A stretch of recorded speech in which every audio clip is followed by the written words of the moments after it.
Hi everyone, this is C. Shubhi Agarwal. Welcome to another video. Today I'll be discussing newspaper dated October 6, 2023 highlights. So the first article which I read was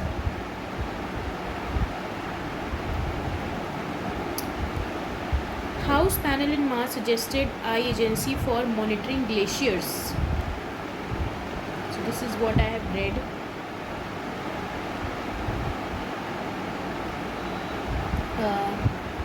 So the Parliamentary Standing Committee on Water Resources in its March report suggested that a single nodal agency should be set up for bringing out synergies among the various government departments, ministries involved in the glaciological research and monitoring to achieve desirable results. Such an agency should be entrusted with the responsibility of coordinating the activities of all the departments agencies involved in Himalayan glaciers, monitoring and research work. Besides, these agencies should also be given well-defined and delineated mandate by suitably amending the allocation of the business rules, the panel recommended.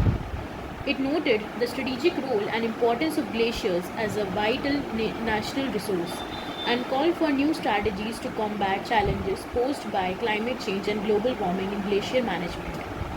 On the basis of the submissions made by the various central departments, the panel said no study was carried out by Geological Survey of India, ISRO and Department of Science and Technology to critically analyze the enlargement and origin of the glacier lakes near human settlement and their potential cause for lake outburst.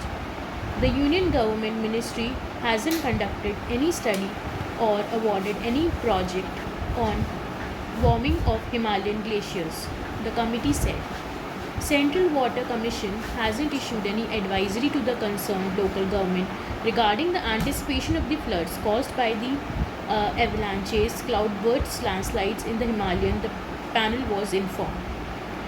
There is no information on the stretches of Himalayan where danger of melting the glaciers and consequent glacial lakes outbursts are the most severe, it said. Anti-terrorism meet forces on the pro-Khalistanis. So, the re-emergence of pro-Khalistan elements is among the top agendas during the two-day anti-terrorism conference that started here on Thursday. Heads of anti-terrorism squads, special operation groups and the National Investigation Agency are participating in the meet. The action taken and the challenges in India and abroad was likely to be taken up, said officials, adding this included the recent NIA crackdown on the narcotic smugglers gangsters nexus. NIA has set up an interstate coordination mechanism with Haryana, Punjab and Chandigarh police for regular and real-time information sharing and coordinated operations to dismantle the organized criminal gangs and terror syndicate ecosystem in the northern region. Besides this, the Union Home Minister has designated terrorist organizations and associations under the unlawful activities such as Hardeep Singh Nijjar, Gurpawant Singh Pannu and his organization and Sikhs for Justice. The killing of Nijjar has led to a diplomatic row between India and Canada, with latest accusing New Delhi of being involved in the murder. The agency further probing the cases of attacks on Indian consulates by pro-Khalistan elements have sought identification of 88 individuals involved in the attack in London and the United States. Punjab police in March this year launched a massive crackdown on the Waris Punjabi leader Amritpal Singh, who has believed to have links with PKEs in the United Kingdom and Canada. India has also sought action against PKEs in the foreign countries, including Canada, following which London police launched a probe into the attack. Okay. Next is AAP Sanjay Singh sent to ED custody in liquor policy case.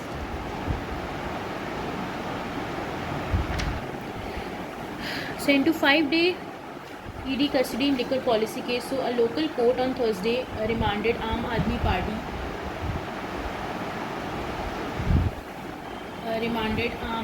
Party MP Sanjay Singh to a 5-day custody of the Enforcement Directorate. The federal agency had arrested Singh on Wednesday for his alleged involvement in the Delhi liquor or policy scandal. The agency has sought 10 days custodial interrogation of Singh on the grounds that need to be confronted with the digital evidence, including evidence found on his mobile phone. The counsel for the agency has also argued that an alleged kickback of 2 crores was exchanged at the residence of Sanjay Singh. The defense counsel appearing for Singh strongly denied all the charges levied against the AAP leader. Addressing the court, Singh said that he has been falsely implicated in the case and that all the charges levied against him were bogus. The AAP MP further told the court that he has been falsely implicated at the behest of bogus statements by approvers in the case. The ED has carried out searches at the Singh's residence on Wednesday morning. Singh staff members and those linked to him were earlier questioned by the ED. Some other premises of the people linked to Singh were also searched, said people in the know. Singh has been arrested under the relevant provisions of the Prevention of Money Laundering Act. Karnataka reserves 33% urban-rural local body seats for OBCs. So the Karnataka cabinet has decided to reserve 33% for the other backward classes in urban local bodies and panchayats. Briefing the media in Bangalore on Thursday, Law Minister H.K. Patil said that the Justice Bhaktavasla Commission has made 5 recommendations, of which cabinet accepted 3. The government would continue with the political reservations under the A and B category. OBC would get reservation in 33% seat in local bodies. The overall quota, including SC/STs, however, would not exceed 50%, Patil said. Big Four firms now grapple with data protection challenges under the DPDP Act. So, internal committees formed by the Big Four firms EY, PwC, Deloitte, KPMG to assess the impact of the Digital Personal Data Protection Act 2023 DPDP Act have identified vulnerabilities and compliance gaps in their internal processes across service lines such as audit, tax and consulting. This has prompted changes in how they access or store the personal data of the client's customer. Each of the Big Four firms in India has a large clientele comprising thousands of Indian and multinational clients who entrust them with the personal data of the customers for the various purposes, thus placing the firms under the purview of the Privacy Act. Each of the major service lines will be impacted by the new regulation. For example, auditor collects some personal data in the case of banks and insurance companies while carrying out sampling exercises, and only in some cases in the data masked when shared with the bean counters. The tax business manages a significant volume of sensitive personal information, including the individual employee incomes, promoters' personal shareholdings, and the director cross borders, among other data points. Jio on web get .not for live SATCOM demonstrations.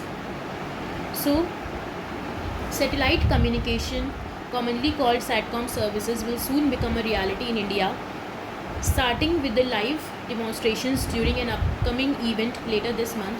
The Department of Telecommunications has given permissions to Bharti-backed OneWeb and Reliance Jio satellite arm to do live demonstrations during an industry event, which will give consumers first-hand experience about the SATCOM services. The two companies, which are holders of the global mobile personal communication by satellite services licenses, have also applied to the DOT to get test spectrum for trials on a wide scale for SATCOM services.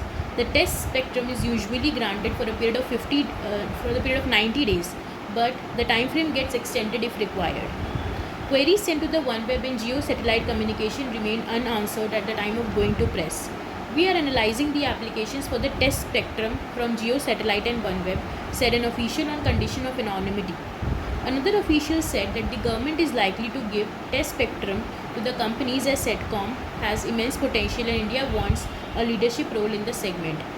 The satellite communication market in India is at a nascent stage, but the potential is substantial, particularly in the rural and remote areas. As per the EY ISP report, India's space economy is set to rise to $13 billion by 2025, growing at a CAGR of 6%.